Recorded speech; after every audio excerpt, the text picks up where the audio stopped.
Deadpool and Wolverine, directed by Sean Levy, with Ryan Reynolds and Hugh Jackman starring as the two leads of the movie. How good is it? Let's find out.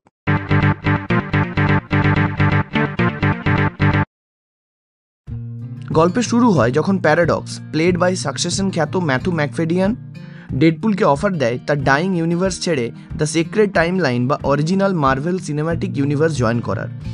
Deadpool, being Deadpool, sees through his evil plans and screws everything up, creating massive chaos by teaming up with Wolverine, played by Hugh Jackman. And eventually, Paradox তাদের the ভয়েডে vanish করে দেয়, যেটা আমরা Loki season 1-এ দেখেছিলাম প্রথমবার।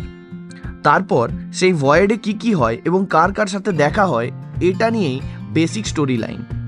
Finally বাঙালিতে আমরা আজ দেখে নেব এর ভালো দিক আর খারাপ দিক, যাতে আপনারা ঠিক করতে পারেন ডেডপুল এবং উলভেরিন মুভিটি আপনাদের বড় পর্দায় দেখা উচিত কিনা। আর ভিডিওটি শেষ পর্যন্ত দেখুন আমাদের সিনেমা মিটারে কি স্কোর করে সেটা দেখার জন্য। ভালো দিক, রায়ান রেনল্ডস অ্যান্ড হিউ জ্যাকম্যানের কেমিস্ট্রি। ডেডপুল এবং উলভেরিনের দুটো মেন লিড বহু বছরের ঘনিষ্ঠ বন্ধু, এবং প্রতিটা ফ্রেমে সেটার পরিচয় পাওয়া যায়। ওদের মধ্যে যে ডায়ালগ এক্সচেঞ্জ আর তার ফ্লুয়েন্সি, ওদের একে অপরের সাথে কাজ করার যে চাহিদা, এক্সাইটমেন্ট, সেটা সিনেমাটিকে একটি আলাদা লেভেলে এলিভেট করেছে। তাদের ম্যাগনেটিক স্ক্রিন প্রেজেন্স এই সিনেমার অন্যতম সেলিং পয়েন্ট। হিউমর, ডেডপুল 1 এবং 2 এর মেটা কমেন্টারি আর হিউমর যদি আপনাদের ভালো লেগেছিল, তাহলে এখানে সেটা সপ্তমে উঠেছে। শন লিভি বারবার বলেছেন ইন্টারভিউতে যে কেভিন ফাইগি তাদের উপর কোনো রকমের রেস্ট্রিকশন চাপিয়ে দেয়নি, আর সেটা বারবার প্রমাণ পাওয়া যাবে গোটা মুভিতে। মার্ভেলের বর্তমান পরিস্থিতি থেকে শুরু করে মাল্টিভার্স সাগা সেই অর্থে সফল না হওয়া, ডেডপুলের কমেন্টারি কাউকে ছেড়ে কথা বলেনি। আর সব জোক ল্যান্ড না করলেও it is still the funniest movie of the year by far. Hugh Jackman, সিনেমার নাম এবং গল্প ডেডপুলকে ঘিরে হলেও আসল হিরো কিন্তু হিউ জ্যাকম্যান। একটা জেনারেশন যারা তাকে উলভেরিন হিসেবে দেখে বড় হয়েছে, আইডিয়ালাইজ করে গেছে, এটা তাদের আইডলের সেলিব্রেশন। প্রথম ইন্ট্রোডাকশন থেকে শুরু করে শেষ পর্যন্ত তাকে ঘিরেই সব আকর্ষণ। ডেডপুল এখানে ক্যারেক্টার কম, যেন অডিয়েন্সের একজন মেম্বার মুগ্ধ হয়ে আমাদের মনের কথা স্ক্রিনে তুলে ধরছে। কথাই বলে প্রতিটা গল্পের একটা হার্ট থাকে, আর সেই হার্টকে ক্যারি করার সিংহভাগ দায়িত্ব এখানে লোগান নিজের কাঁধে তুলে নিয়েছে। এই গল্পের আসল নায়ক সেই। সলিড অ্যাকশন, মার্ভেল মুভিজের অ্যাকশন আজকাল তাদের সিনেমার ট্র্যাক রেকর্ডের মতো, টোটাল হিট ও টোটাল মিস। কিন্তু এই ক্ষেত্রে এটা বিগ হিট। প্রায় প্রতিটা action scene is very well thought out, and কয়েকটা দারুণ গানের সাথে বিট টু বিট সিঙ্ক্রোনাইজড। আলাদা করে মেনশন করতে হবে গাড়ির ভেতরে খুব টাইট স্পেসে শ্যুট করা সিনটা, যেটা ট্রেলারে বারবার দেখানো হয়েছে। মুভি গোয়ার হিসেবে যখন কোনো সিন দেখি আর অনুভব করি যে I have no idea how they shot that, এটা একটা আলাদাই স্যাটিসফ্যাকশন। আর এই সিনটা যেন ঠিক সেই রকম। And not to mention of course, it's extremely gory and graphic with some of the nastiest lines you have ever heard.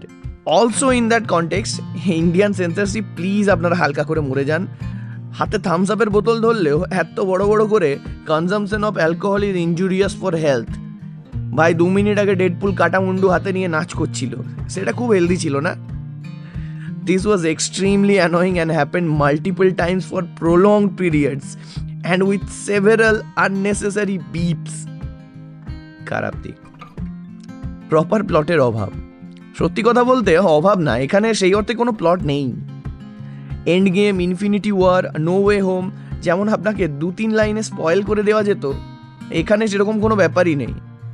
সোজা, খুবই সোজা একটা গল্প, যেখানে রাইটার্সরা একটা প্রবলেম ক্রিয়েট করছেন যাতে থার্ড অ্যাক্টে সেটা সমাধান করা যায়, with 0 to almost non-existing consequences. Remember how I said Kevin Feige Shawn লিভিকে কোনো রেস্ট্রিকশন দেননি? হ্যাঁ, সেটা সত্যি হলো। That comes with an unsaid condition. This film feels like যেন খুব ক্লিয়ারলি বলে দেওয়া হয়েছিল যা হবে ভয়েডের ভেতরে হবে, নইলে ফক্স টাইম লাইনে হবে। সিক্রেট টাইম লাইন্সের স্ট্যাটাস কো কোনো মতেই চেঞ্জ করা যাবে না। এটাই এই সিনেমার একটা মাত্র glaring problem, a MacGuffin problem and a deus ex machina solution with zero real world consequences. And of course Deadpool সেটা নিয়েও খিল্লি করেছে, which really should tell you আপনি কী ধরনের মুভি দেখতে যাচ্ছেন এবং আপনার এক্সপেকটেশনস কী ধরনের থাকা উচিত। এগুলো আই থিঙ্ক আপনার কাছে ক্লিয়ার থাকা উচিত। নিজস্ব মতামত, কিছু কিছু সিনেমা অনুভব করতে হয় আর কিছু কিছু সিনেমা এক্সপিরিয়েন্স করতে হয়।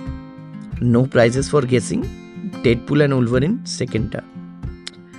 সিনেমা দেখে যদি বাই চান্স আপনি বুঝতে না পারেন, মিড ক্রেডিট সিন আপনাকে খাতায় কলমে বুঝিয়ে দেবে এই পুরো সিনেমাটা একটা passion project. Ryan Reynolds, Hugh Jackman নিজেদের সমস্ত ভালোবাসা ঢেলে দিয়েছেন প্রতিটা ফ্রেমে। বাচ্চা ছেলের আবদার যেমন বাড়ির বড়রা মিটিয়ে দেন, সেইভাবে আদর করে আমাদের সব আবদার মিটিয়ে দিয়েছেন এবং আরও কিছু এক্সট্রা গিফট তুলে দিয়েছেন আমাদের হাতে। আর মোর ওভার এটা ফক্স ইউনিভার্সের প্রতি একটা লাভ লেটার। আপনি যদি তাদের দেখে বড় হয়েছেন তাহলে এই সিনেমা দেখে আপনি আবেগে আপ্লুত হতে বাধ্য। কিছু এক্সপেক্টেড ক্যামিও, কিছু আনএক্সপেক্টেড ক্যামিও, কিছু ডেফিনেটলি আনএক্সপেক্টেড ক্যামিও, হিউ জ্যাকম্যানের কমিক অ্যাকিউরেট স্যুটের পিছনের আসল গল্প, X-23 এর সাথে লোগানের রিইউনিয়ন, সবকটার পেছনে যুক্তি আছে, আবেগ আছে, আর আছে অনেকটা সারপ্রাইজ। সব মিলিয়ে এই সিনেমা কমিক নার্ডসদের ওয়েট ড্রিম বললেও কম বলা হয়। Yes, I am soaking wet right now. আসুন এবারে দেখে নিই ফাইনালি বাঙালির সিনেমা মিটার কি বলছে ডেডপুল অ্যান্ড উলভারিনকে নিয়ে।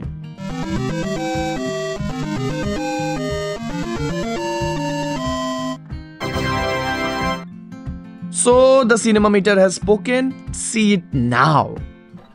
আপনারা কমেন্টসে জানান আপনাদের কি মতামত এই সিনেমা নিয়ে, আর আমাদের রেটিংস নিয়েও। সাবস্ক্রাইব করুন ফাইনালি বাঙালিতে এরকম আরও অনেক ভিডিও দেখার জন্য। Have a nice day.